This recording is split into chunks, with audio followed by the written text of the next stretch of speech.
Isang tanghali, hindi ko na malaya na uwian na pala si Kappa Girl galing school.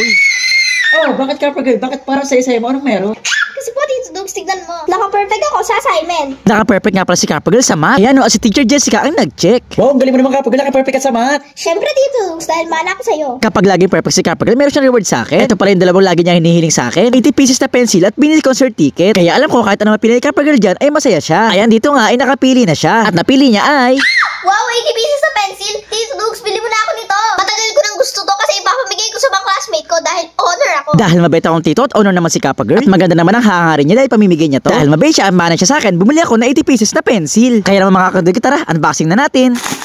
Grabe mga kadigot, eto na yung 80 pieces na lapis. Sabi kasama ang cute ng mga pambura. Nabili ko para kay Kappa Girl. At ipamibigay nga pala niya to sa mga classmate niya. So mga kadigot, tara, open na natin. At dito nga binuksan ko na. Gusto ko kasi makita yung iba't ibang itsura eh. Grabe, sobrang dami at iba't iba ang mga design. Ito, merong unicorn, crab, heart, marshmallow, pink bear, pompompurin, mushroom, cupcake, lion, brown bear, hamster, rainbow, at madami pang iba't iba. Etong lahat ay pamimigay namin. Tito Dogs, sa'yo na ba yung mga lapis na ibibigay ko sa classmate ko dahil honor ako?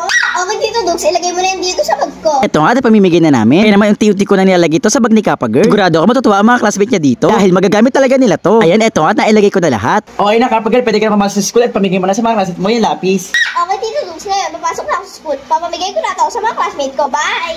Okay Kappa Girl, ingat. Isang umaga, habang nagde-decorate ako ng Christmas tree, ay bigla na lang ako nagulat kay Kappa Girl.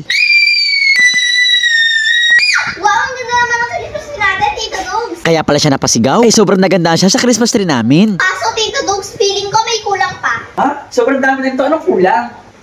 Eto, Tito Dogs, oh. Mga candy cane. Mas maganda ang Christmas tree natin kapag may ganyan. Dahil mabait akong tito at honor naman si Kappa Girl. At para naman to sa Christmas tree namin, eto, bumili ako ng mga candy cane na ipapanabi. Kaya naman mga kadugit, tara, unboxing na natin.